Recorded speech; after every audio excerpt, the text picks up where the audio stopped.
Welcome back to Feeling Good Feels Good Wellness Mysteries. I am your host, Dr. Tripp.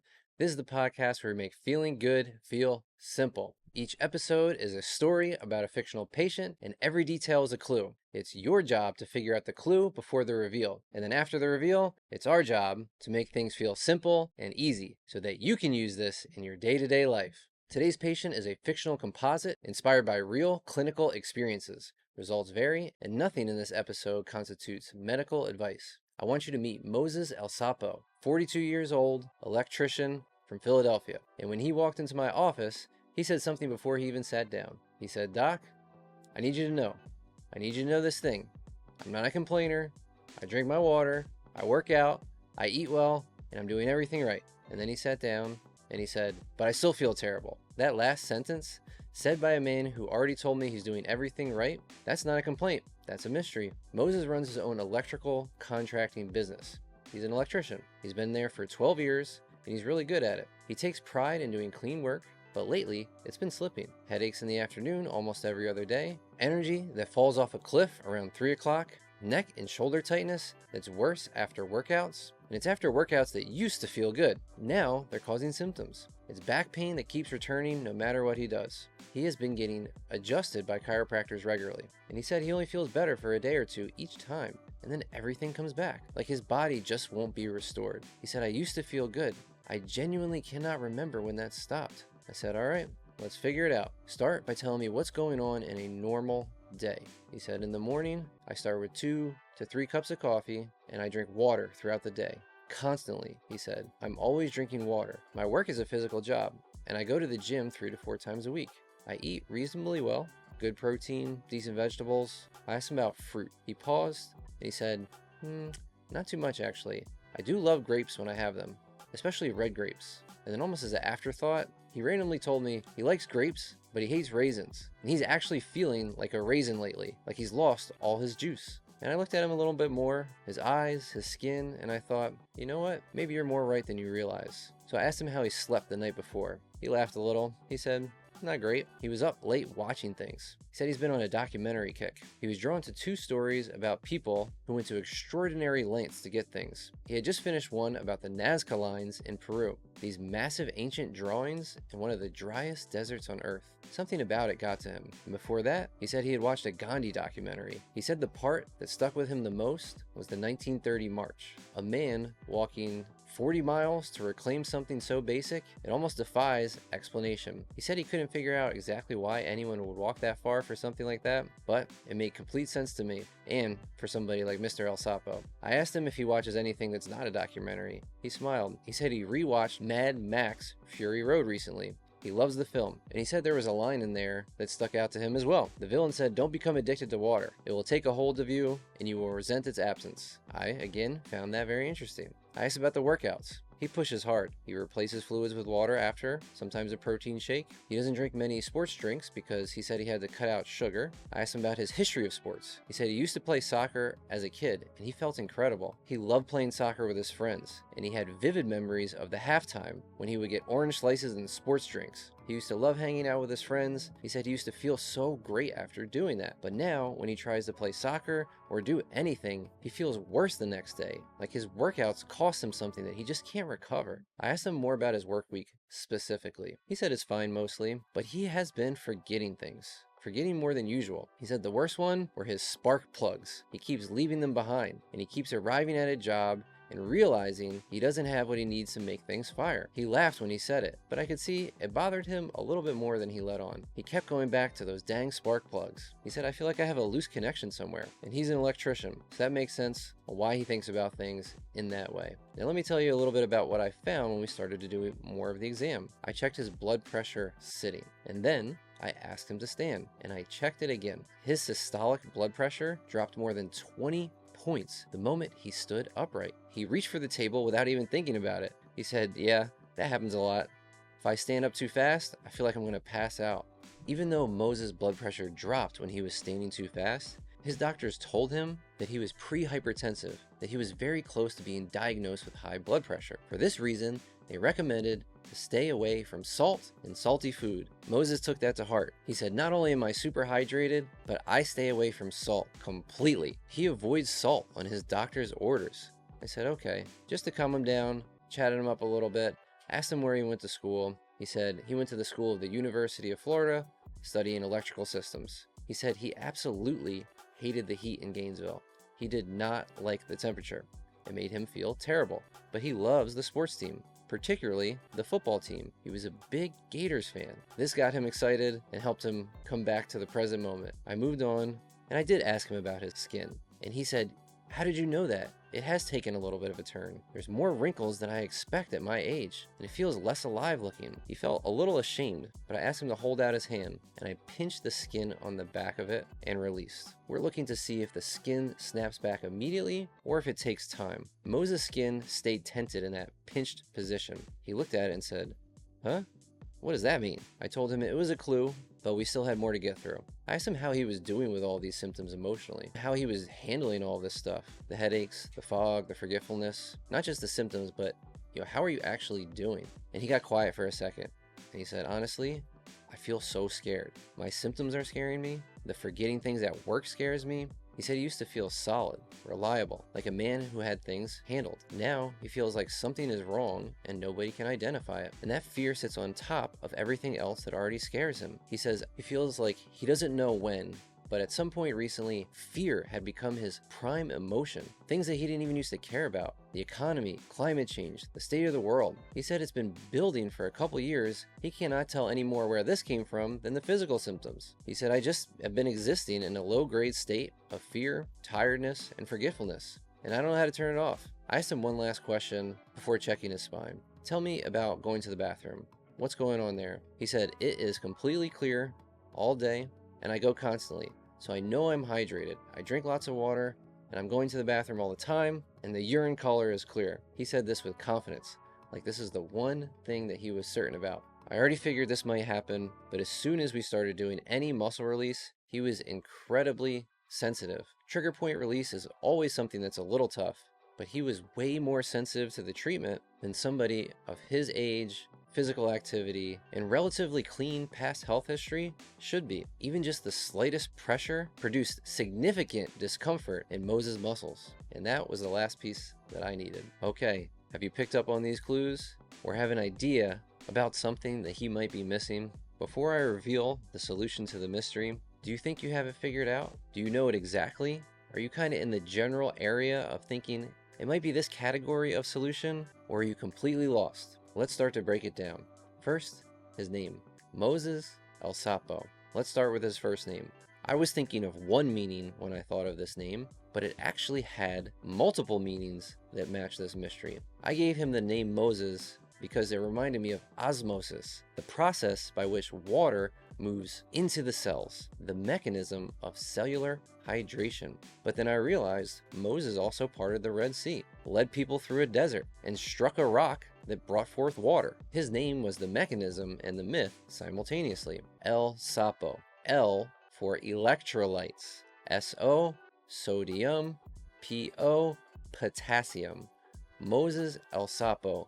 Osmosis, electrolytes, sodium, potassium. The entire answer was encoded in his name. Moses is not dehydrated because he doesn't drink enough water. He is dehydrated because the water he drinks cannot get into his cells. And the reason is in his last name. The solution is electrolytes. Without electrolytes, specifically sodium, potassium, and other minerals, the osmosis that pulls water into the cells collapses. Water enters the body and it circulates, but it exits in clear urine. It never reaches the inside of the cells where it's actually needed. Moses goes to the bathroom all day with clear urine, and he believes that this is proof that he is hydrated. Clear urine is proof of sometimes the opposite. He's peeing out the hydration because there is nothing to hold it where it belongs. Think about the grape and the raisin. He said it himself. The grape versus raisin is a classic analogy for a cell that is hydrated versus a cell that is dehydrated. In a grape, the fluid is inside the cell, and on the raisin, it is outside of the cell, just circulating, never entering it. Moses described his own issue with perfect biological accuracy, but did not know it. The skin that stayed pinched and tented on the back of his hand, the wrinkles arriving earlier than they should, these are also clues. Skin is 64% water, and dehydrated skin loses something called turgor, its plumpness, its resilience. He thought he was aging, it's actually dehydration. Think about the raisin. The wrinkling is visible on the surface. Now, here's a trickier one. He keeps forgetting the spark plugs. Electrolytes are the spark plugs of the human body. They power the sodium-potassium pump, the most important pump in your body. Electrolytes and this pump are what run every single cell in the body. Your nerves, your muscles, and clear thinking are all made possible through electrolytes and the sodium-potassium pump. Elsopo.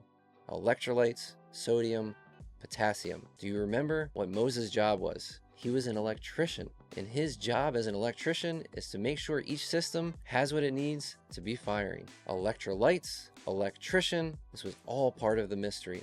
When he said he felt like he had a loose connection, he was more right than he knew. How about when he stood up too fast and that blood pressure dropped? This is very common in people who have dehydration from electrolyte depletion. The cardiovascular system cannot compensate fast enough for gravity when you stand. The pressure in the brain drops. He grabbed the table. He said, "I've been doing this for years, and I call it standing up too fast." And here's the crazy part. He actually avoids salt because of his doctor's orders. Pre-hypertension, potential for high blood pressure. That recommendation is based on research showing sodium sensitivity in approximately 20% of the population. Moses is almost certainly the other 80. For him, the sodium restriction has depleted one electrolyte his cell needs most to hold water where it belongs.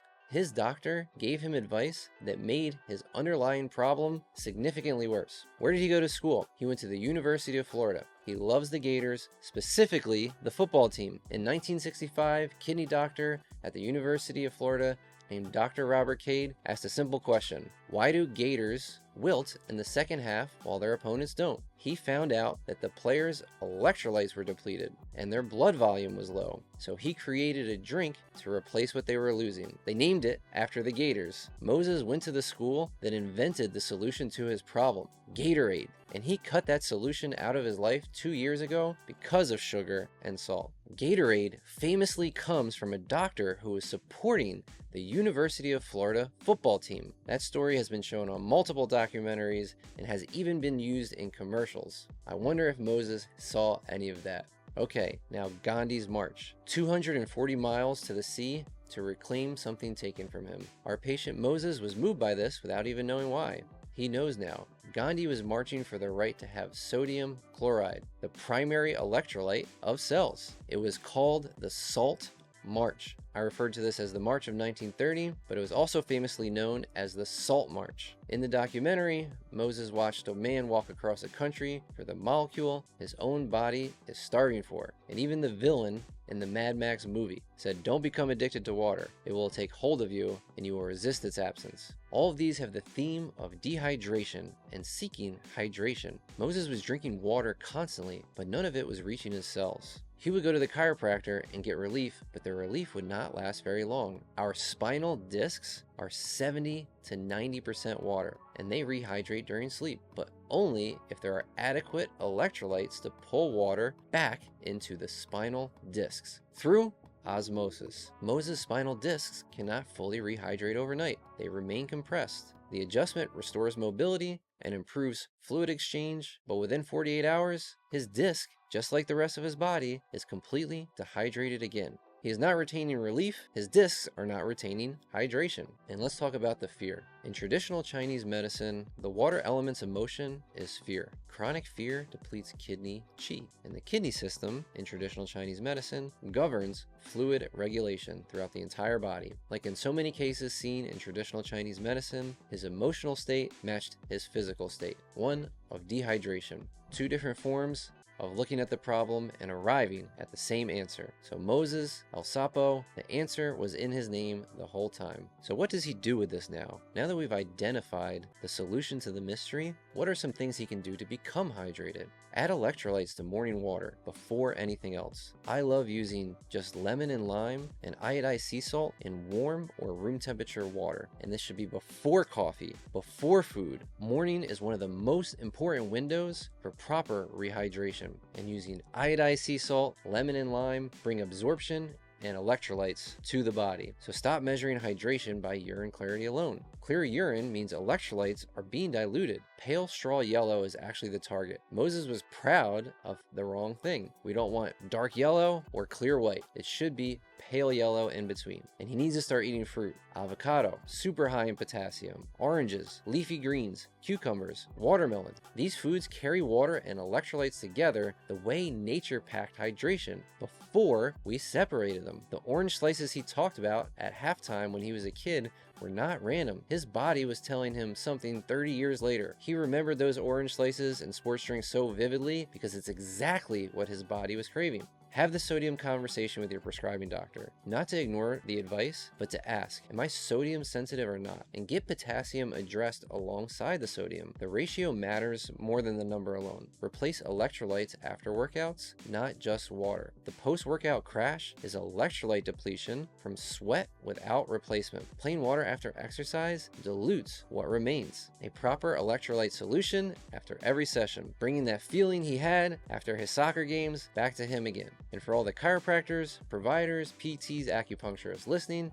check orthostatic blood pressure on patients who are not getting lasting results. Ask about the urine color. Do a skin turgor test. These things cost nothing and they find what the imaging misses. The spine keeps compressing, the muscles and the fascia especially are dehydrated and create sensitivity and pain. It may not be a structural problem, it may be a hydration problem, and a problem that nobody besides you have started to look for. Moses texted me 3 days after his visit. He said the afternoon headaches were already different. He said he stood up from his desk and he didn't feel like he had to reach for a wall so that he wouldn't fall over. He said, and I'm quoting him directly, "I'm no longer a raisin. I feel like a grape again." And that is what this is all about. Not the diagnosis, not the science, the juice coming back. Moses walked into my office feeling like he was doing everything right, but yet still feeling terrible. He described himself as a raisin. He watched a man walk 240 miles for a molecule his own body was starving for and felt something pull him towards that moment without even knowing why. He went to the school that was famous for inventing the solution to his problem. He told me his urine was clear with complete confidence. But the body always knows. It speaks in cravings, sometimes metaphors, and sometimes in the stories about what we're drawn to without even really understanding why. It just needs someone to translate it. That's the job. Taking this information, breaking it down, and making it super simple. Feeling good feels good, and I can't wait to see you all next week for another mystery.